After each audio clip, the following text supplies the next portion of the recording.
Well, folks, when in doubt, Democrats turn to the old standby. If they're having a bad election cycle, they turn to the idea that, their opponents are brutally racist. When cursed by an unpopular candidate, Democrats go back to the well. And in that playbook, over the past several years, they've had two big plays. Play number one, all of our opponents are racists. So they're now attempting to use this playbook with regard to this horrific shooting in Jacksonville, where a person who's on like a 72-hour mental hold a couple of years ago, so obviously somebody with some pretty significant emotional problems, and also happened to be a neo-Nazi, like put a bunch of swastikas on his gun and then went to a Dollar General and shot 3 black people. Horrifying story. Ron DeSantis showed up in town in order to pay tribute to those people and pledge to help out the local community and all of the rest. And the Democrats and the media immediately spun this into yet another story of evil Republican white racists. So it was people like Ron DeSantis who caused some nut job to pull the trigger on black people. Steve Peoples, who is the chief political reporter for the AP, he should be fired for this tweet, honestly. Like, if they have any level of objectivity whatsoever, he should be fired for this tweet. Quote, Ron DeSantis scoffed when the NAACP issued a travel advisory this spring warning black people to use extreme care if traveling to Florida. Just 3 months later, DeSantis is leading his state through the aftermath of a racist attack that left 3 African Americans dead. Black leaders in Florida and across the nation say they're outraged by his actions and rhetoric ahead of the shooting. My story with Brendan Farrington. Okay, this is absurd coverage. That's absurd coverage. So, because Ron DeSantis and his school board said that they were going to put together an educational curriculum free of critical race theory, which is not, in fact, history. It is a bunch of anti-American propaganda. And because they did that, apparently there was a neo-Nazi who shot 3 black people in the state of Florida. And Ron DeSantis is responsible for that, according to Steve Peoples and the Associated Press, which is an insane take. But it is also the take that Democrats are going to start using. So here is the NAACP Jacksonville president, Isaiah Rumlin, saying that the white supremacy in Florida is palpable. That's why you see Trump flags. So any state in America that voted for Trump apparently is a hellhole for black people.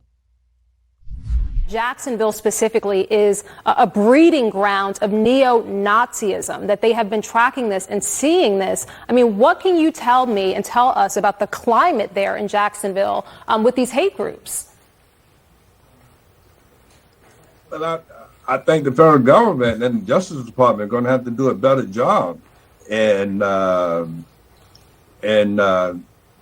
exercising exactly where these hate groups exist. I mean, we see these Confederate signs, we see the Trump signs constantly on our streets, and we know from that standpoint that there's hatred, and we're just going to have to deal with it some kind of way. Okay, that is amazing. So if you see a Trump flag, anybody who voted for Trump or who has supported Trump is obviously a racist, right? This is how Joe Biden is going to run, whether it's against DeSantis or whether it is against Trump. The rip is always and forever going to be that if you are not in line with Joe Biden's political priorities or the political priorities of the left, then you must be in favor of black people getting shot. Charlemagne the God, who is some sort of podcast host, don't really know his show particularly well. I think it's The Breakfast Club. Is that Charlemagne? Anyway, he also is doing this routine, suggesting that Ron DeSantis fueled the anti-blackness. Now, do they have any evidence of this? Of course not, but they don't need evidence. They just need the accusation. I hate using woke terms like anti-anything, but yeah, Ron DeSantis has absolutely fueled a lot of anti-blackness in Florida. So yeah, he deserves a lot of that smoke. He deserves a lot of that smoke. It was Ron DeSantis who's responsible for all this. So I have a question. When a crap load of black people get shot every weekend in Chicago, who's fueling that? Who's fueling that? Do we talk about that? No, we shouldn't. We probably shouldn't talk about any of that, because some black people getting shot is useful for the media narrative, and some black people getting shot is not useful for the media narrative. So we only cover the shootings that are useful for a manufactured media narrative, where, by the way, we're on the right side of this. I mean, again, name me the mainstream politician anywhere in America who is in favor of black people randomly getting shot on the basis of race. It's totally an insane accusation. But again, it plays back into how Joe Biden hopes to win an outsized share of minority voters, particularly black voters. We'll get into that momentarily. First, have you ever craved a nice barbecue meal with the family? I use the barbecue like all the time. I head on out there in the evenings, fire it up. There's nothing worse than you start to fire up that barbecue and your propane tank is empty. It sucks. This is where Cinch comes in to save the day. Cinch is a propane grill tank home delivery service. They deliver propane tanks directly to your door on your schedule. They don't require any long-term commitment or subscription. Plus, delivery is completely contact-free. You're not going to have to wait around at home. Track the order on the Cinch app from anywhere. Whether you're grilling for dinner, camping with your family, or lighting up your patio heaters on a cold night, Cinch's propane delivery service ensures you have the fuel you need to make the most of every single moment. Go to cinch.com or download the Cinch app. Use promo code Shapiro. Get your first tank exchange for just $10. That's CYNCH.com. Promo code Shapiro. They make it super simple. Again, there's nothing worse than you're firing up that grill and you look at the propane tank and it's empty. And now you got to wait like half an hour, 45 minutes, an hour. You got to drive out, see if they even have a propane tank.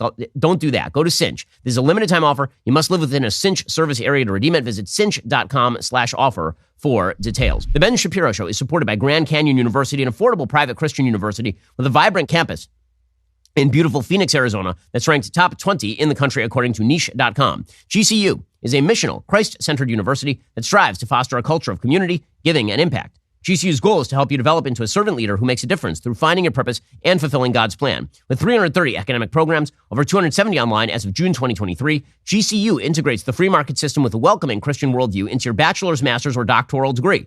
You'll have support from your own university counselor who takes a personalized approach to helping you achieve your goals. I've been to GCU. It's gorgeous over there. Go check them out right now. Find your purpose at GCU, Grand Canyon University, private, Christian, affordable. Visit gcu.edu today. Again, this all ties into Joe Biden's reelect effort.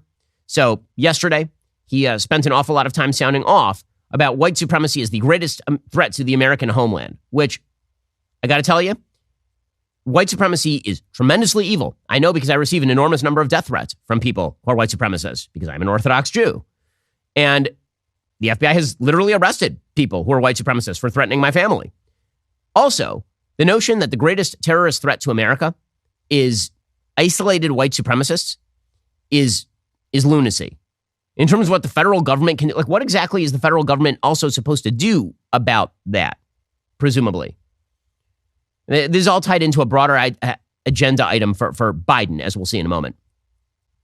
The intelligence community is determined, the U.S. intelligence community is determined that domestic terrorism rooted in white supremacy is the greatest terrorist threat we face in the homeland.